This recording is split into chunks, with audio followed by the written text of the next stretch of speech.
Amigos, y el Mundial de Fútbol Qatar 2022 ya está a la vuelta de la esquina, y a propósito de esta gran competencia deportiva esperada por millones de fanáticos alrededor del mundo, vamos a recibir a Laurín Fernández, quien es coordinadora de estudios de mercado de EY Central America.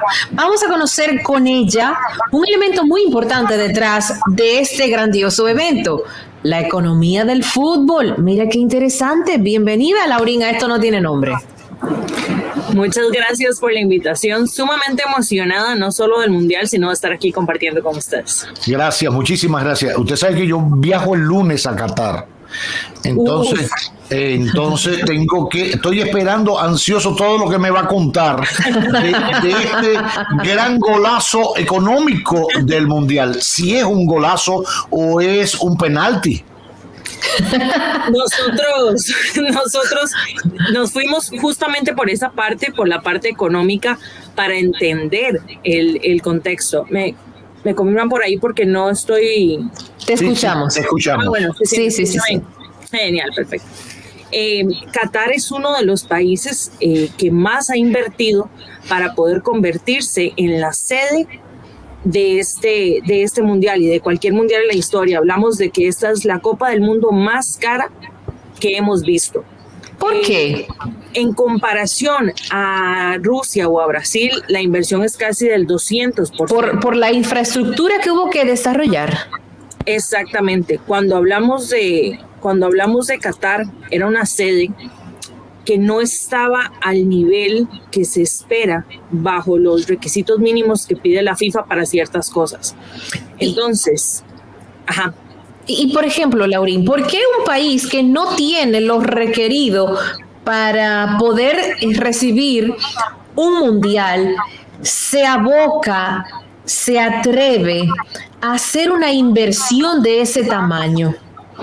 ¿Bajo qué se respalda? ¿Qué es lo que se busca? ¿Por qué se hace esto? El retorno de la inversión de un país Exacto. como Qatar en un mundial como este viene mucho de la exposición mediática de un país que estamos hablando que es más pequeño que El Salvador, para ponerlo en contexto de nuestros amigos latinoamericanos. A nivel de superficie, a nivel de infraestructura y demás, era un país, podría decirse, impensable para convertirse en una sede. Pero ¿qué pasa? Que tiene esos más de 200 billones de dólares para invertir, y bajo la promesa de esa inversión y de llegar a estar a la altura es donde se compromete. Hablamos de que ha tenido que renovar los estadios existentes y construir nuevos.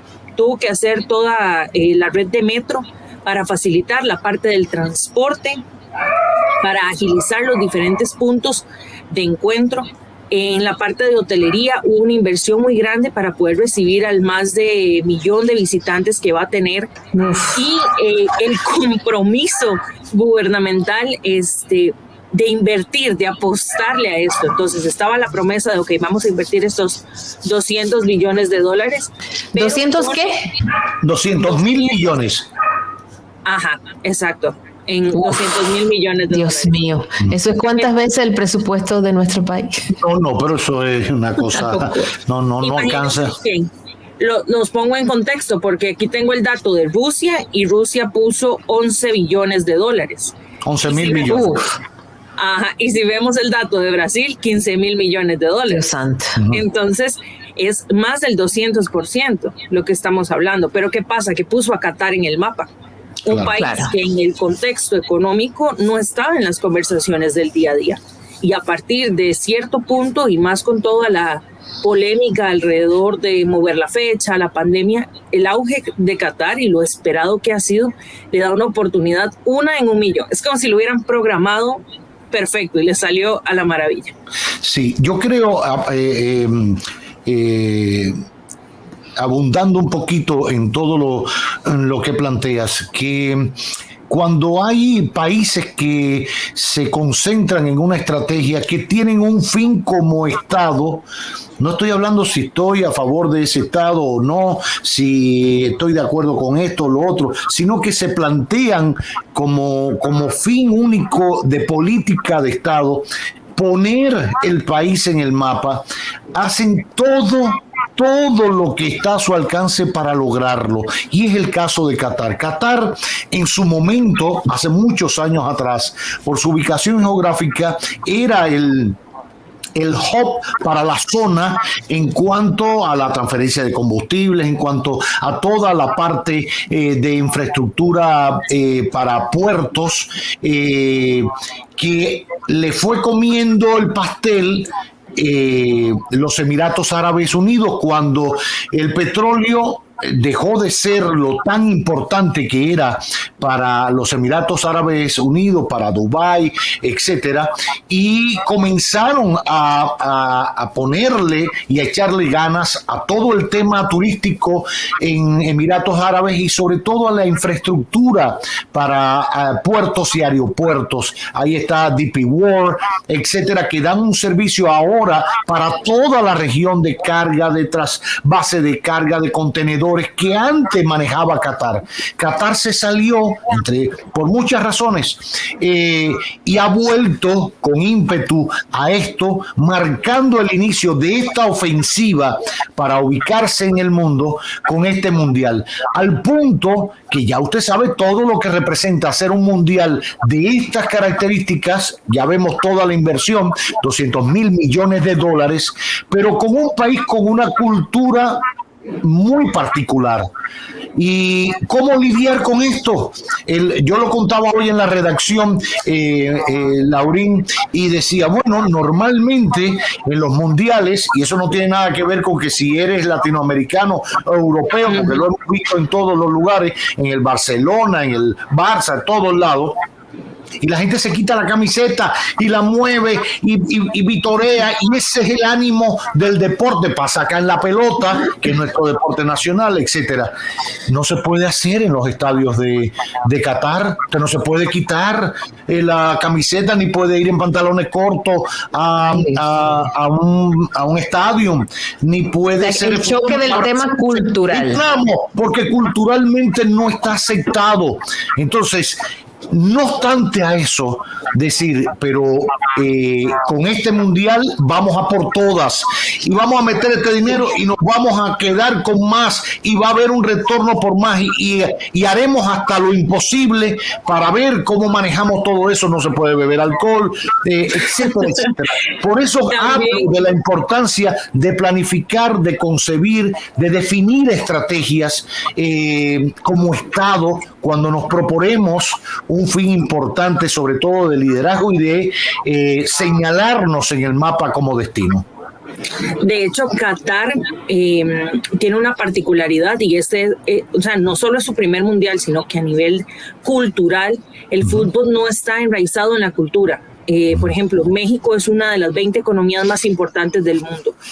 Y el fútbol es un eje esencial, no claro. Así en los resultados no se ha visto como que México destaque más allá de cuartos de final, pero el nivel de dinero que mueve México orientado al deporte, escuelas de fútbol, cazatalentos, toda esta parte se ve que va encaminada a que el fútbol tiene ese papel protagónico. Si nos devolvemos a Qatar, no solo es una de las selecciones más baratas de este mundial, porque por un lado contrarrestan 200.000 millones de dólares para inversión, pero la selección es una de las más baratas de todo el mundial. Entonces es contrastante. No tienen figuras de renombre, es una selección muy barata, su trayectoria futbolística. O sea, no hay superestrellas. No, para nada. De hecho, después le sigue la de Costa Rica, que es un caso muy interesante porque Keylor Navas es la mitad de todo el coste de la selección de Costa Rica y también es una de las más baratas. Sin embargo, el fútbol sí está enraizado en la cultura. Sí. Ni hablar de casos como Uruguay, que es una economía pequeña, pero que el fútbol es un eje esencial de formación desde que están muy pequeños. Brasil, que es una potencia, su crecimiento del Producto Interno Bruto, 5%, cifras cada año se supera de la pandemia, resultados en el Mundial excepcionales, Alemania, economía de primer mundo, y va de la mano con esos resultados que obtienen. Ahí lo curioso es, bueno, Qatar, que ya lo dijimos, y otros casos como Estados Unidos, Canadá, Japón, China, que pese a tener un Producto Interno Bruto líder mundial, sus países no tienen presentaciones destacables o memorables dentro del ámbito del fútbol, entendiendo claro que en su cultura no está el fútbol. Entonces, claro, cuando uno analiza como todo el contexto, se da cuenta que hasta tiene sentido que un país como China o Estados Unidos, de pronto ese no sea su fuerte, tienen otras disciplinas donde son los mejores, pero de pronto Qatar no estaba ni siquiera en el mapa de los deportes. O sea, es una apuesta enorme. Una apuesta de valientes, duras. Ahora, Laurín, ¿y han evaluado los cataríes qué va a pasar después del Mundial? O sea, quizás ellos por su economía, por todo lo que manejan en materia de petróleo, etcétera, 200.000 millones, bueno, 200.000 millones es 200.000 millones, no es que lo voy a perder ahí, lo voy a tirar ahí, no, ¿qué va a pasar después? ¿Cuándo vendrá el retorno? ¿Cómo continuar con esta vorágine y con esta moda que hay en el mundo con Qatar? Más allá de las críticas con la bandera gay, los gays, que Shakira ahora no va a cantar porque dice que allá maltratan a las mujeres, todo eso. Ni Dua Lipa tampoco. Ni Dua Lipa, nada, pero todos los demás van. Eso le impacta, le afecta de alguna manera o no. Llama más la atención. Exacto. Sí, porque digamos, Qatar no está por las generaciones que se ven impactadas porque Shakira o Dua Lipa digan que no. Qatar está por una generación que está arriba de nosotros, digamos, los millennials, pensándolo desde mi perspectiva, y diciendo, esta es la gente que va a invertir y le va a apostar a Qatar. Para ellos es indiferente si un artista dice que no.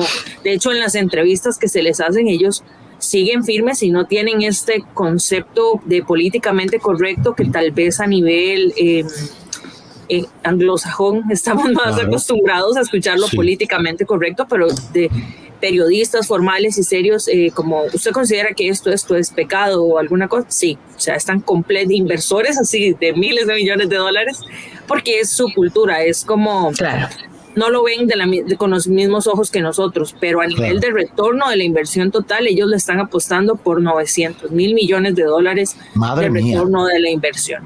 Ellos solamente con lo que genere el Mundial. Sí, solamente con lo que genera el Mundial. Más allá de eso, también está la parte de el retorno que va a tener a largo plazo por la infraestructura que han construido a nivel turístico, y se espera que eso se propague. No solo hablamos de influencers, creadores de contenido, periodistas, visitantes de todo el mundo que van a crear contenido turístico de este lugar, porque no solo es el Mundial. Entonces es una apuesta muy grande, y también yo creo que a nivel fútbol podría pasarle lo de China, ¿verdad? Que solo ha participado en un mundial y perdió los 3 partidos. sería muy chistoso, pero no sabemos también, tal vez ahí con el desempeño futbolístico los estén ahorita sintiendo la presión esos muchachos para demostrar algo diferente que podría darles algo de qué hablar en el tema futbolístico, no solo en lo económico.